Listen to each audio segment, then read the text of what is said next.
조선의 양반은 말을 탈 줄 모른다. 말을 타고 가는데 두 사람이 필요하다.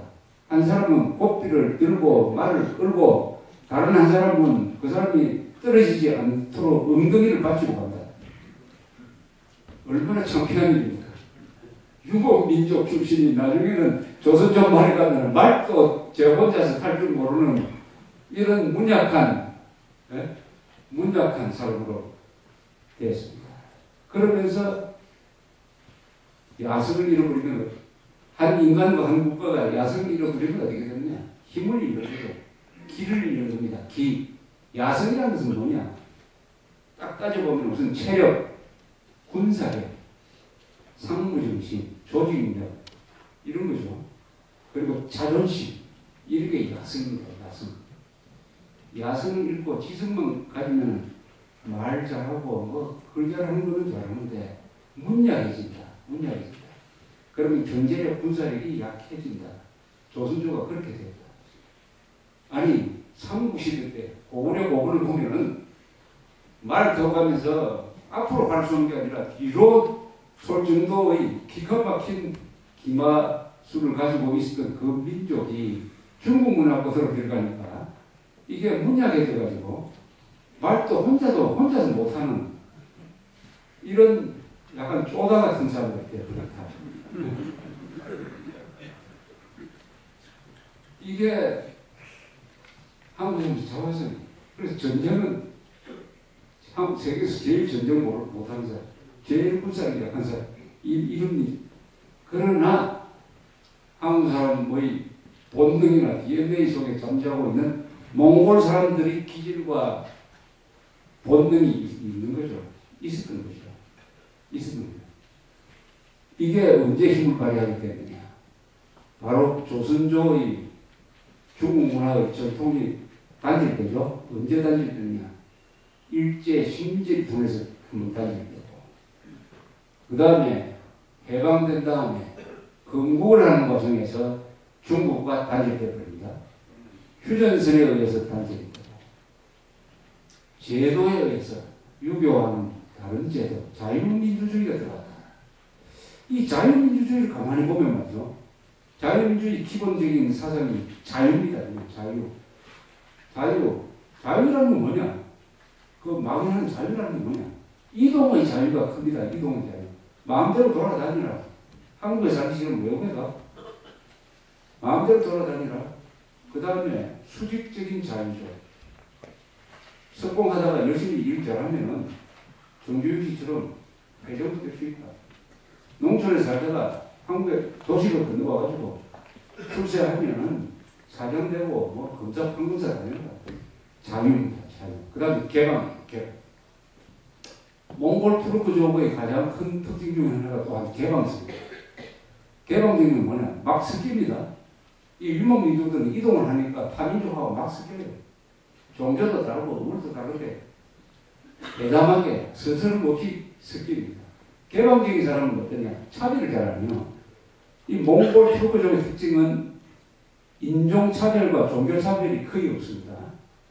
어떤 데는 전쟁을 하면 전쟁할 때는 막 무지하게 죽이고 해서 참혹한 전쟁을 하지만 딱 다스릴 때는 아주 너그럽게 다스리고 세금만 내라. 반란은 이렇게 마라.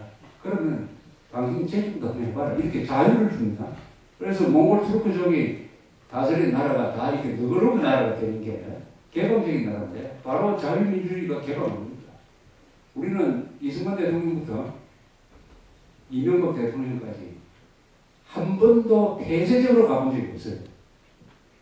60몇 년 동안 개방만 갔습니다. 심지어 김대중 노무현 등장하고 나서도 그 10년 동안에도 개방 정책에 손을 댄 적이 없어요. 60년 동안 일관되게 추진된 정책은 개방 정책. 개방 정책의 핵심이 뭐냐? 외국하고 서로 친하게 지낸다. 외국 기술, 외국 회사 한국에 받아들이고 우리가 또 외국에 나간다. 이거 아닙니까? 이 개방과 자유는 유목민족, 몽골민족의 특징입니다. 그런 정치제도를 만났다는 것은 우리 민족성에 맞는 정치제도를 갖게 되는 거죠. 우리가 몽골적인 특징을 가지고 있다가 중국 문화에 물려가지고 유교의 아주 그 서열 중심의 질서 속에서 눌려 있다가 이게 자유민주주의를 딱 만나니까 우리를 누르고 있던 용수철이 터져버린 거예요.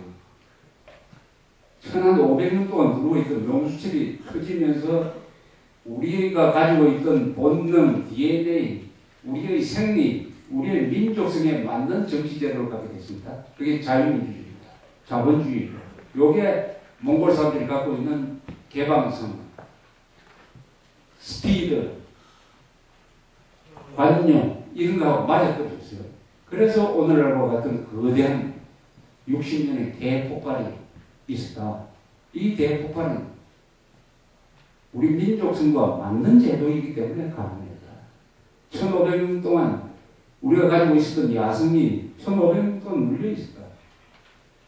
그러나 이승만 미국 사람 이런 사람들을 매개로 해가지고 우리가 자유를 한국 사람들한테 자유를 그리고 개방을 느끼게 만듭니다. 그래서 한국 사람들이 세계를 돌아다니고 전 국민의 3분의 1이 매년 해외에 나가는 사람이 됐다. 전 국민의 3분의 1. 그러니까 돌아다닌다는 것은 이동을 많이 한다는 것이죠. 성공하는 사람과 실패하는 사람의 행동의 차이 하나를 딱 들으라고 그러면 성공하는 사람은 많이 돌아다닌다. 실패하는 사람은 돌아다니는 것을 두려워한다. 옛날에 우리 선조들 조선조 시절에 돌아다니는 것이 두려워했습니다. 마을 바깥 나가는 걸 두려워했어요. 우리는 지금은 세계 어디를 가도 두려워하지 않는다. 이동을 많이 하면 성공을 합니다. 이동을 하는. 인간이라는 것은 이동을 하는 과정에서 돈도 벌고 출세도 하고 뭐 결혼도 하고 뭘 만들어내는 거죠. 이동이 생산성의 기초입니다. 세계 역사에서 성공한 나라는 그 민족이 이동을 제일 많이 한다. 영국 사람들 얼마나 이동을 많이 했습니까? 우리가 지금 영국 사람 못지않는 이동을 하고 있다. 이동을 많이 돌아다닌다. 그 이동이라는 것은 지역적 이동뿐만 아니라 여러 가지가 그 안에 포함되어 있는 것입니다. 이동을 마음대로 하려면 자유가 문제입니다. 자유. 그리고 개방되어 있어야 됩니다. 1945년 분단이 한민족한테 과연 재앙이었느냐, 축복이었느냐, 이렇게 따져보면은 축복이었던 면이 있습니다. 그것은 뭐냐? 한국을 섬나라로 만들었다. 38선, 3면은 받았는데 38선에 딱 끄여버리니까 사실은 섬 아닙니까? 지금도 섬이죠. 섬이면 해양민족이다. 섬이면은 어떻게 해서 먹고 살아야 되냐? 유라시아 대륙 잊어버리고 저 중국, 러시아 저건 없는 걸로 치고 저 바다 쪽으로 나와야 된다. 바다 쪽으로 나가려 보니까 가장 가까운 일본과 지내야 되겠다. 박정희 때 한일국교 정상화 그리고 미국 그거는 미국의 도움을 받아서 냉전 시대에는 우리가 한국 사람들이 어딜 가거나 안전하게 미국 사람 도움 하여서 활동할 수 있습니다. 그 다음에 동북공산권이 무너지니까 드디어 중국, 러시아와 또 국교를 맺게 됐다. 반도의 장점, 해양과 대륙 세력이 만나면은 그 사이에 끼어가지고 고래등에 새우 터지듯이 피해만 본다고 생각했는데 해양 세력과 대륙 세력을 띄워주면서 거기서 이익을 남기는 방법도 있다. 힘이 세면 그렇게 된다. 바로 부산항 영종도 공이 대륙과 해양을 이어주면서 거기서 얼마나 많은 우리가 무역 이익을 남기고 있습니까? 그러니까 우리는 다시 몽골의 세계로 돌아갑니다. 몽골의 세계로 돌아갑니다. 몽골 사람들의 또 특징이 자존심이 강합니다. 몽골 사람들. 유목민족들은 무식하지만 자존심이 강합니다. 무식하지만 그 사람들은 무식하다는 것도 그렇게 생각 안 했습니다. 징기스칸은 글자 한자 읽을 수 없는 사람이었어요. 글자. 항상 글 아는 사람은 데리고 다녔습니다. 그러나 자기가 스스로 그 사람이 중국의 그 도인 장춘진인이라는 도인한테 쓴 편지가 서두가 있습니다. 나는 북방에 사는 야만족입니다. 야만인입니다. 라고 시작되는 편지가 징기스칸이 구술한 그런 걸 다 부럽게 생각해요. 왜 이 몽골 투르크족이 소수민족이면서도 이 농경민족은 동화되지 않고 오랫동안 정체성을 유지하면서 세계 지배 역할을 했느냐 하면은 그 군사적인 기술 이외에는 자존심이라는 게 있어요. 그 자존심의 근거는 뭐냐? 이 들판에서 이 대초원에서 말을 달리면서 마음대로 넉넉하게 사는 게 훨씬 행복하게 사는 것이다. 뭐 물자가 부족하면 저 남쪽으로 내려가서 나를 쳐가지고 약탈하면 되는 것이고 이런 식으로 그리고 꼴보기 싫은 놈 있으면 말 타고 따라가면 되고 해서 이렇게 자존심이 강한 게 이게 몽골적 특징이죠. 그리고 자기가 사는 게 이게 행복하다고 생각하는 게 또 특징입니다. 유목민족이 말이죠. 아, 이렇게 사는 게 이거 구차하다. 저 비단 옷 입에 옷 입고 기와집에서 고기 먹고 사는 게 훨씬 더 행복하게 생각했다라고 생각한다는 유목민족 없을 것이고, 왜냐 유목민족 바로 밑에는 전부 굉장한 도시 국력이 있었어요. 몽골 밑에는 중국이 있었고 투르크 저 밑에는 이란도 같은 나라가 있어요. 그런데 그 몽골 사람들은 그런 삶을 경멸했어요.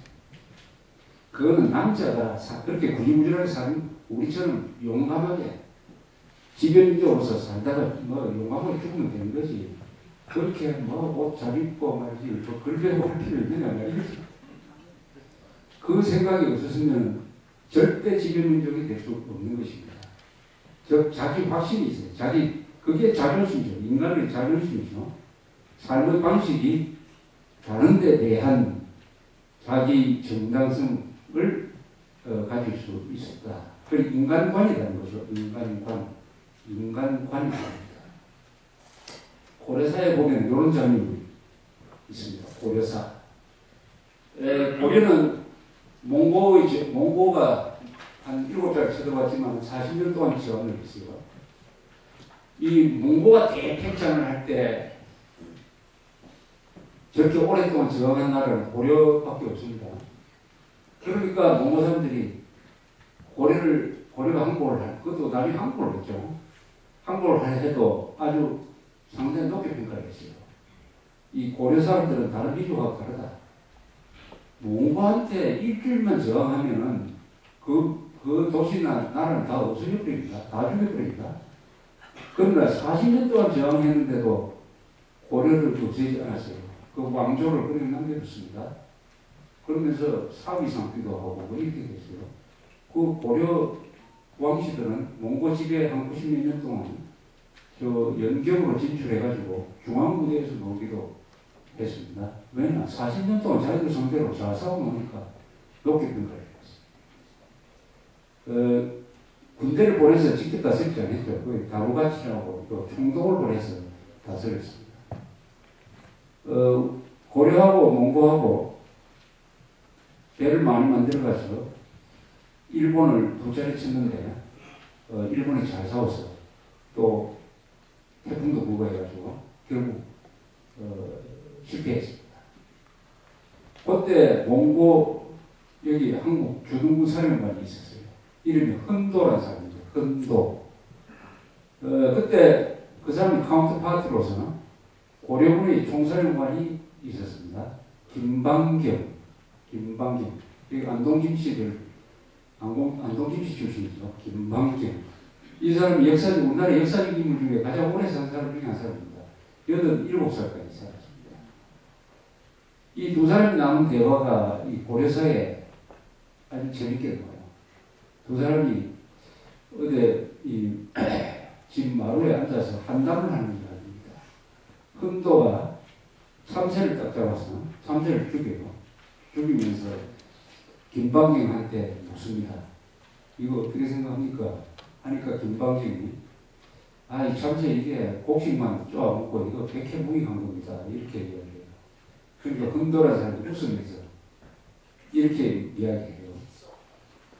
제가 여기 고려에 와서 고려 사람들 딱 관찰을 하니까 고려 사람들은 불교를 믿고 글자를 알고 해서 중국 사람들하고